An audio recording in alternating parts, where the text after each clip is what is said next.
कांचन ग्रामीण विकास प्रतिष्ठान आयोजित उरुळी कांचन फेस्टिवल 2026 या कार्यक्रमाच्या अंतर्गत आज या ठिकाणी उरुळी कांचन ग्रामीण विकास प्रतिष्ठान आयोजित आजच्या या उद्घाटन सोहळ्याची आम्ही सुरुवात करत आहोत। आजच्या या कार्यक्रमासाठी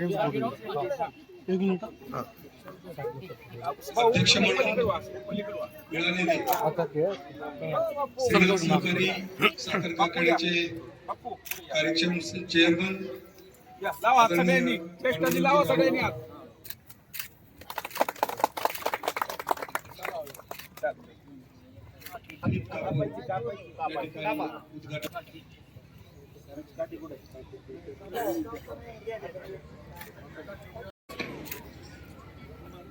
आपण या ठिकाणी दीप प्रज्वलन करण्यासाठी यावं।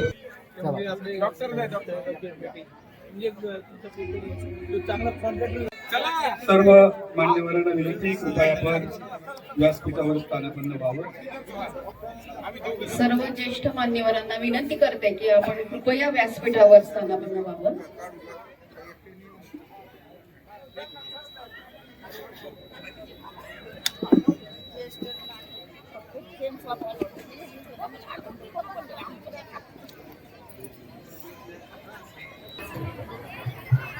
उरुळी कांचन ग्रामीण विकास प्रतिष्ठानच्या वतीने उरुळी कांचन फेस्टिवल हा कार्यक्रम आयोजित करण्यात आलेला आहे।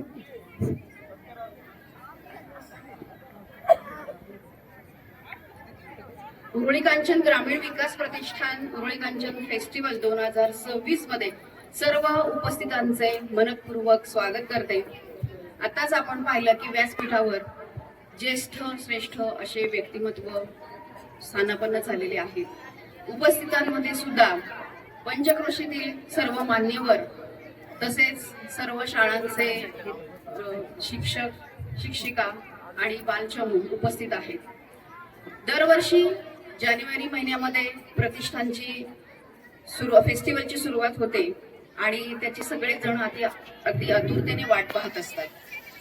आतापर्यंत तुम्हाला अनुभव आहे की आपण अनेक सेलिब्रिटींना इथं उद्घाटनासाठी बोलवलेले आहे, पण आज तुम्हाला थोडंसं चित्र वेगळं दिसत आहे, कारण आज जे मान्यवर उद्घाटन करण्यासाठी उपस्थित होते किंवा आहेत त्यांच्यामध्ये आदरणीय ऋषितुल्य ज्येष्ठ श्रेष्ठ अशी व्यक्तिमत्व असणारे, एखाद्या सेलिब्रिटीपेक्षा सुद्धाही गाढा अनुभव आणि अभ्यास असणारे असे सगळे उरुळी कांचनचेच मान्यवर आपल्यामध्ये उपस्थित आहेत की ज्यांनी या उरुळी कांचनसाठी आपलं आयुष्य वेचलेलं आहे।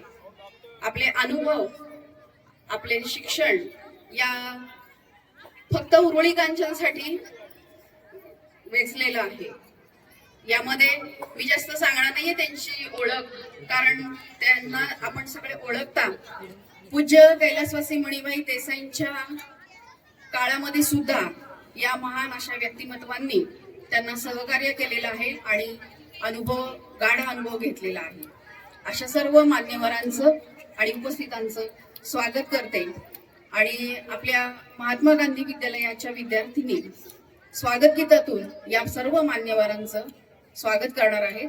त्यांना विनंती करते की आपण स्वागत गीताला सुरुवात करावी। या विद्यार्थिनींना सहकार्य मार्गदर्शन केलं आहे अध्यापक श्रीयुत सचिन जगताप सर।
अतिशय सुंदर शब्दांमध्ये या विद्यार्थिनीने सर्व उपस्थितांचं स्वागत केलेलं आहे.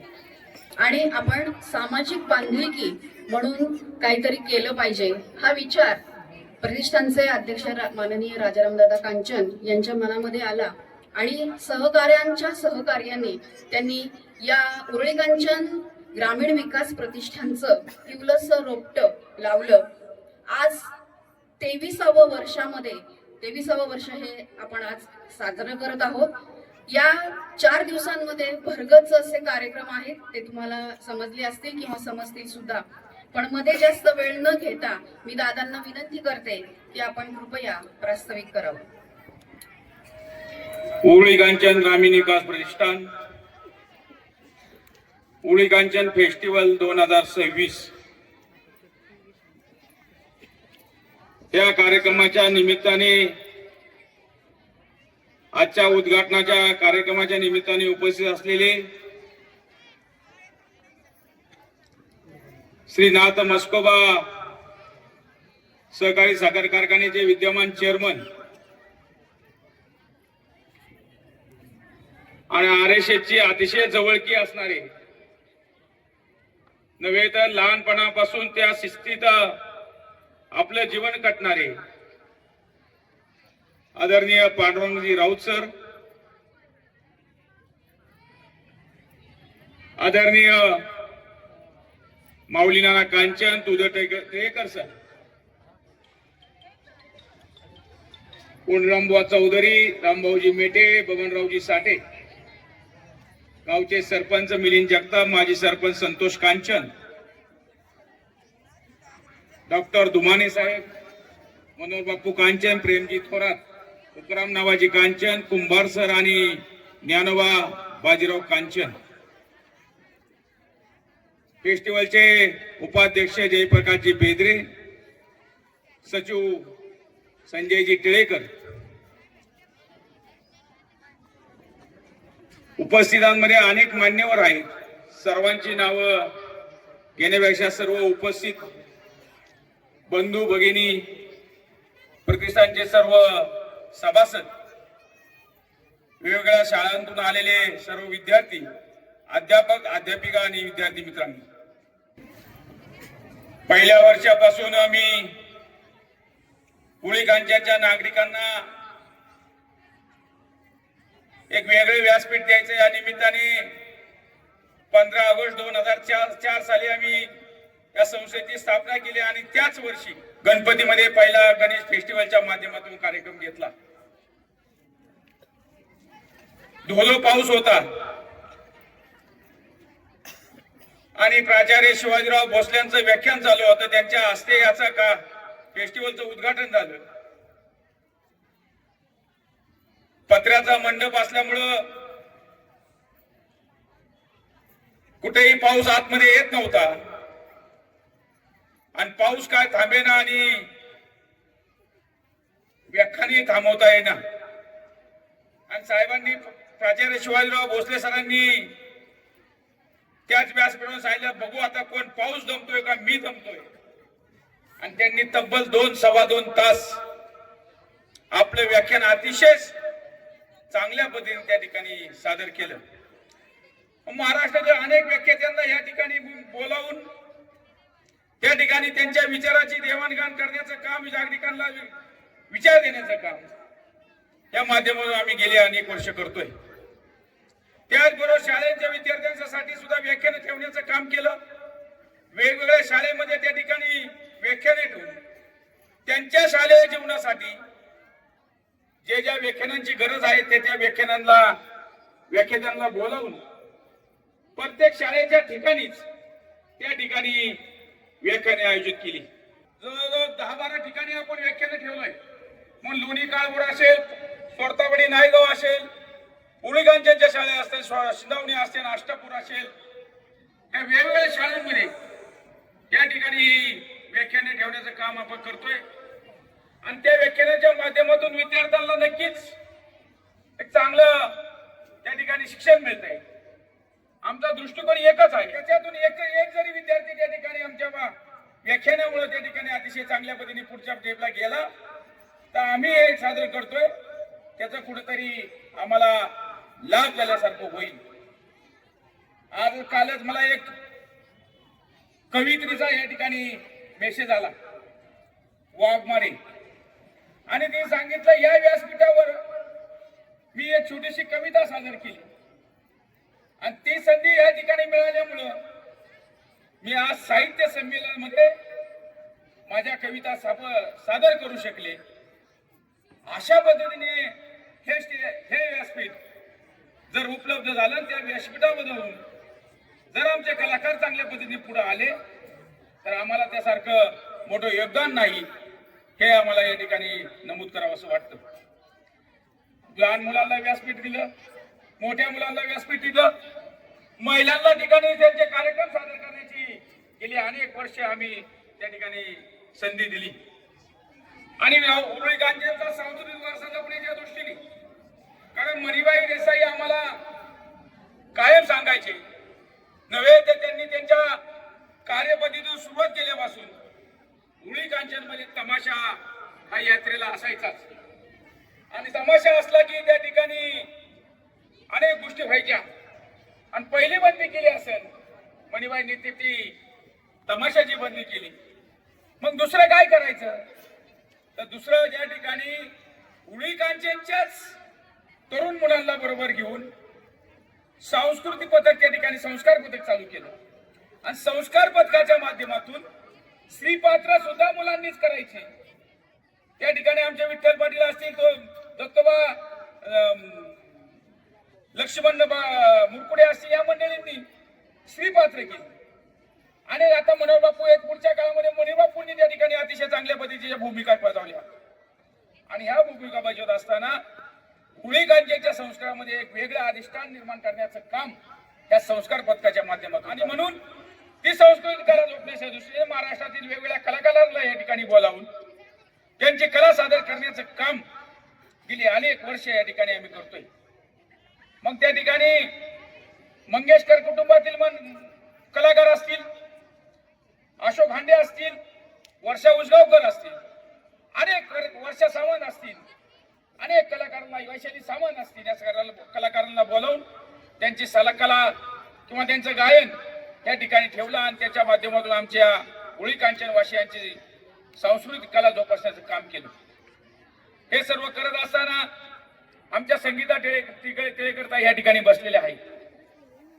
एक 3-4 महिन्यापूर्वी उरुळी कांचन पतसंस्थेची मीटिंग होती, जनरल मीटिंग, आणि त्यांनी सांगितलं की तुम्ही हे सगळं करताय तर उरुळी कांचन मध्ये ज्या मंडळींनी मणिबाईंच्या बरोबर काम केलेले आहे, नव्हे तर उरुळी कांचनच्या जडणघडणीमध्ये ज्यांनी ज्यांनी भाग घेतलेला आहे त्यांचा आपण सन्मान का करू इच्छित नाही. आणि म्हणून ह्याच लोकांचा सत्कार का, तर 75 वयापेक्षा अनेक मंडळी पुढे बसलेली आहे, पण ह्याच लोकांचा सत्कार करण्याचं योगदान, कारण त्यांचं योगदान वेगळं आहे. या ठिकाणी तुदकेळेकर बसलाय, तुदकेळ सगळ्यांच्या माध्यमातून त्या ठिकाणी कुमार छात्रालयाचे सारखं एक वेगळं आगळं असं छात्रालय त्या ठिकाणी मणिबाईंनी त्यांच्या ताब्यात दिलं आणि त्यांनी अतिशय उत्तमपणे ते छात्रालय चालवलं. छात्रालय तर शाळेच्या विद्यार्थ्यांना शिस्तीचा पगडा त्या ठिकाणी ठेवला. आयुष्यभर त्यांनी टिळेकर मळ्यातून निघाल्यानंतर त्यांच्या सायकलला काठी असायची आणि ती सायकल आणि त्या उरुळी कांचन छात्रालय अशा प्रकारचा प्रवास ते अनंत काळ त्या ठिकाणी डबा घेऊन करत असले. पगार हा विषय त्यांनी बाजूला ठेवला, पण सेवाबाजी केली पाहिजे आणि त्या दृष्टीतून त्यांनी जी सेवा केली ती आम्हा उरुळी कांचन वासियाला आणि आम्हासारख्या तरुणांना ते अतिशय उष्णाव वाटते. अशा मंडळींचा या ठिकाणी सत्कार करण्याचं काम आमच्या हातून होतंय. आम्हाला याचा फार मोठा अभिमान वाटतो. माऊली कांचन, ज्ञानोबा तुळशीराम कांचन हे तरुण वयामध्ये, राऊत सर तुम्ही फक्त आरडी कांचनचे वडील म्हणून ओळखत असता, त्यांनी सेंटरिंगचं काम घ्यायला सेट केले. ते आणि त्यांचे बंधू सोनबा मिस्त्री ते सेंटरिंगचं काम करत होते. 1967 साली बायफची स्थापना झाली आणि त्या स्थापनेच्या वेळेस जबर बांधकाम नमस्कार करण्यासाठी त्या ठिकाणी लोक शोधण्याचं काम केलं जात होतं. आणि त्या तथाकथित त्या वेळेच्या पुढाऱ्यांनी नवे तिरुडकर सर असतील किंवा आमच्या वडील आबूबाबांचे असतील या मंडळींनी माऊली कांचनचं नाव सुचवलं आणि मणिबाईंनी त्यांना बोलावून दिलं आणि त्या ठिकाणी बायफची उभारणी करण्यासाठी त्यांना त्यांची टीम नेमण्याचा अधिकार दिले आणि अतिशय चांगल्या पद्धतीने त्यांची पुढच्या काळामध्ये आश्रम असेल, बायफ असेल, महात्मा गांधी सर्वोदय संघ असेल, त्या ठिकाणच्या सर्व बांधकामांना माऊलींचा हात लागलेला आहे. त्यांनी ते कॉन्ट्रॅक्ट घेतलं.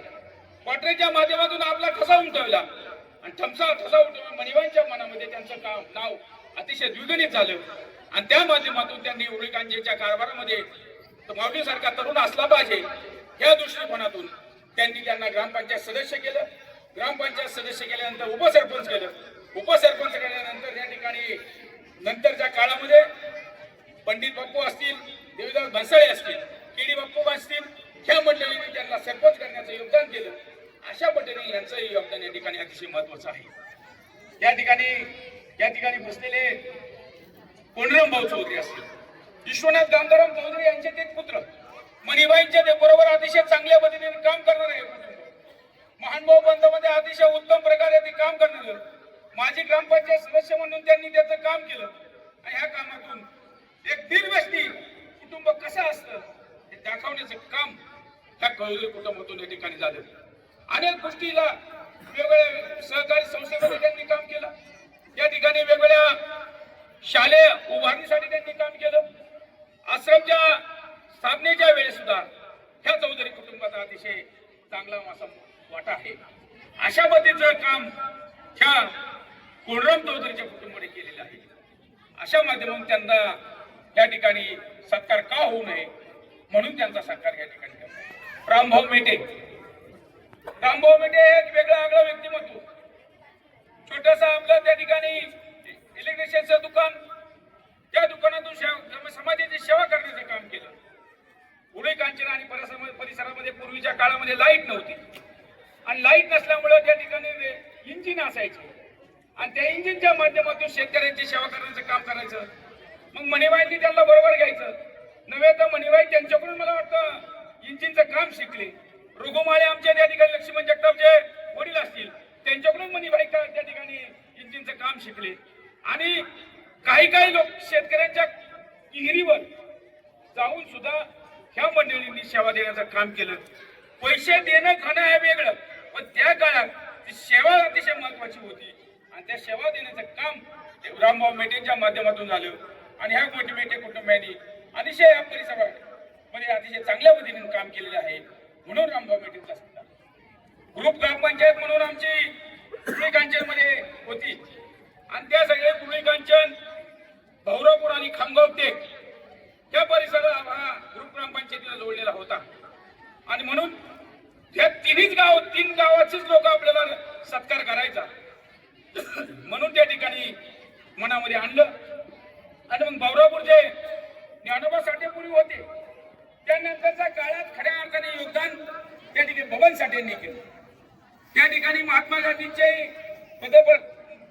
महात्मा गांधींच्या रक्त विसर्जन त्या ठिकाणी झालं. त्या रक्त विसर्जनाचं काम दर 12 फेब्रुवारीला अतिशय चांगल्या पद्धतीने त्या ठिकाणी आयोजित केलं जातं आणि तो कार्यक्रम अतिशय यशस्वीपणे मणिबाई असल्यापासून त्या ठिकाणी यांच्या माध्यमातून होत असतो. गावचे सरपंच पद असेल किंवा वेगवेगळ्या कामामध्ये त्यांचा सक्रिय भाग असतो. म्हणून बबन साठेंचा या ठिकाणी सत्कार आम्ही आयोजित केला. ज्ञानोबा बाजीराव कांचन एक आगळं वेगळं व्यक्तिमत्व. त्यांच्या अगदी त्यांनी लहान वयामध्ये बटर विकण्याचं काम केलं आणि मी ती बटर खाण्याचं काम केलं, कारण ते सुद्धा कुणाला मिळत नव्हतं. म्हणून ते बटर घेऊन येणार, आबूबाबांच्या खिशात जेवढे पैसे असणार ते देणार किंवा न देणार, पण धमेला खाली करून जाणार. अशा प्रकारचं काम ते केलं. त्याच्यानंतरच्या काळामध्ये त्यांनी तलाठी म्हणून नियुक्ती झाली. तुम्हाला माहित नसेल यांची तलाठी म्हणून नियुक्ती झाली आणि मणिबाईंच्या मनामध्ये या माणसाचं काम बटसलं आणि त्यांनी उरुळी कांचनची ग्रामविकास सोसायटी आणि रेस्टिंगचं दुकान त्यांच्यावर सोपवलं आणि मणिबाईंचं काम आहे ते तुम्हाला माहित नसेल. त्या संस्थेचा चेअरमन आता मी आहे. अजूनही 170 रुपयेच पगार घेत आहे, बरोबर ना? 170 रुपयेच पगार घेतात. पगाराचे अभिलेख पुढे नाही, पण माझी संस्था आहे, माझं गाव आहे, माझ्या गावाची ही संस्था आहे, ती जोपासली पाहिजे.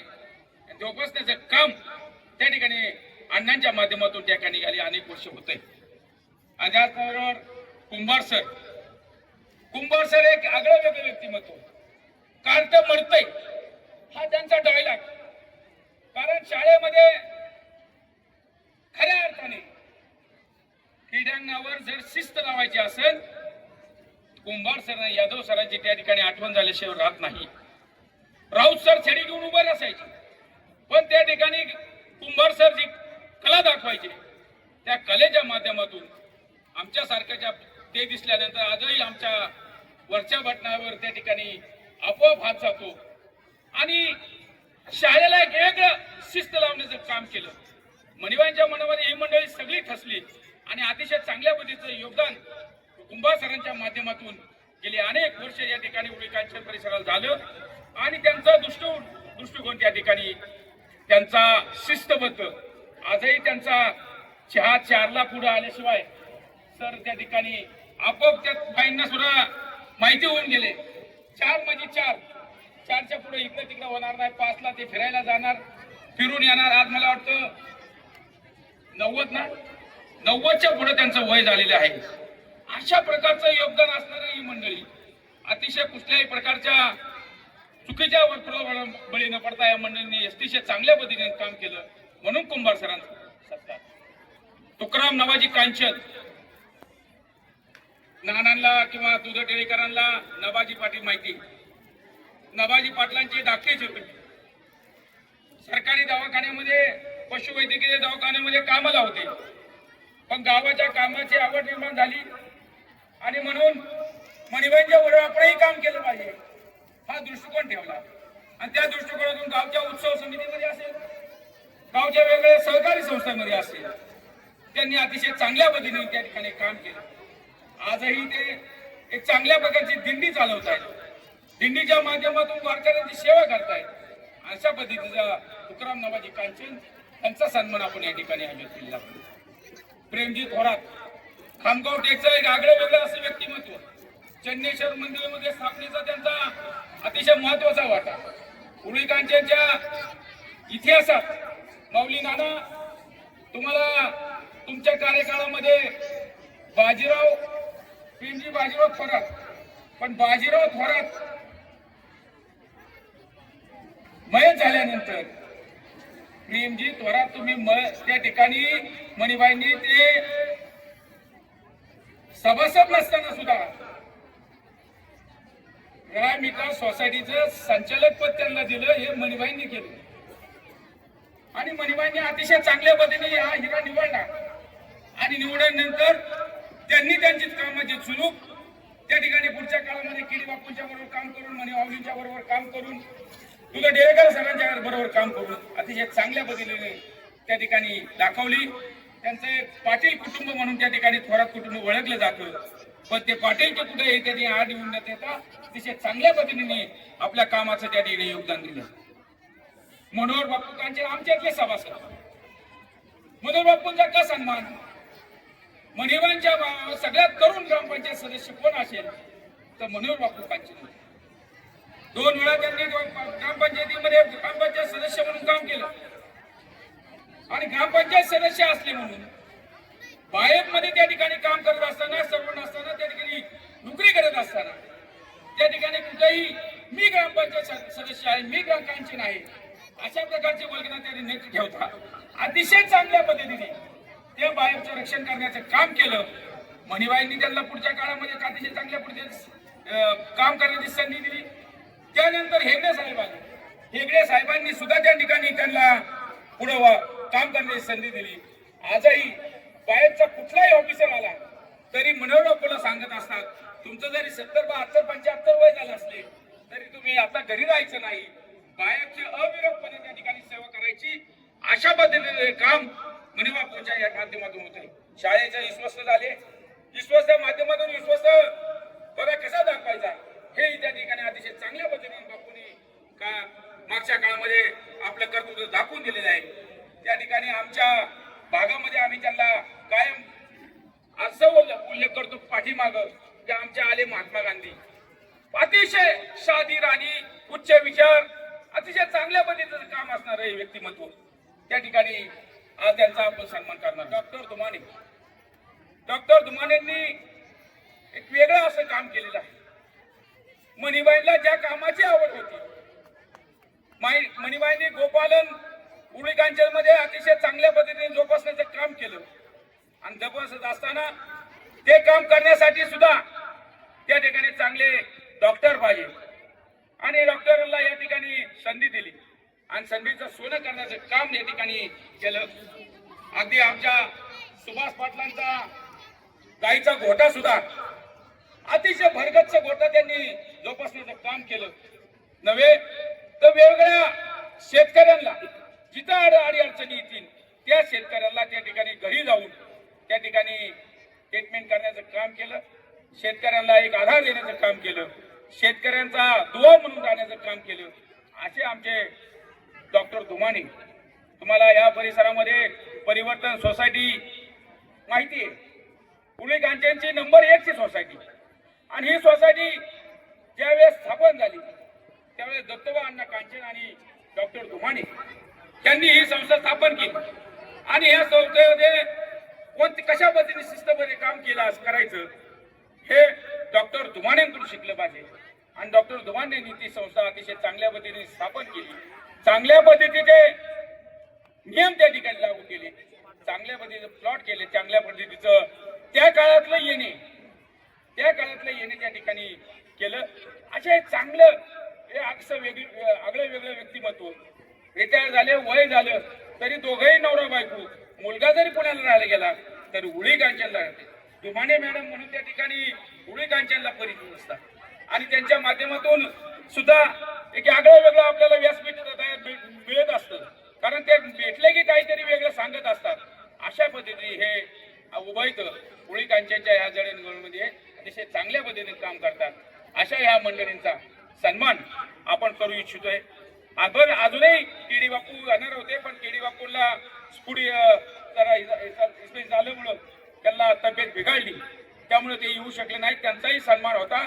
त्यांचा गेले शेतपाटे घेणार होते. नंदू पंडित म्हणले होते मी आणतो पण काय झालं मला माहित नाही. पण त्यांना थोडं ऐकण्याचा प्रॉब्लेम कारण गेले शेतपाटे केडी बापू कांचन, रामभाऊ पाठक आणि जगन्नाथ बापते ह्या मंडळींना उरुळी कांचन मध्ये महात्मा गांधी सर्वोदय संघाच्या वतीने मणिबाईंनी यांना शिकवलं होतं, शिक्षण दिलं आणि त्या शिक्षणाच्या माध्यमातून या मंडळींनी उरुळी कांचनची सांस्कृतिक कला शिक्षण क्षेत्रामध्ये अतिशय उल्लेखनीय काम केलं.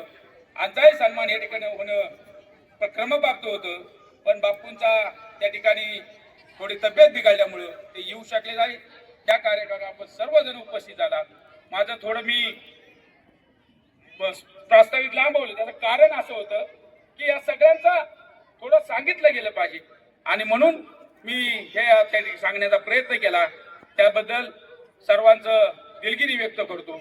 आजच उरुळी कांचन विविध कार्यकारी सोसायटी या सोसायटी 102 वर्षाची सोसायटी.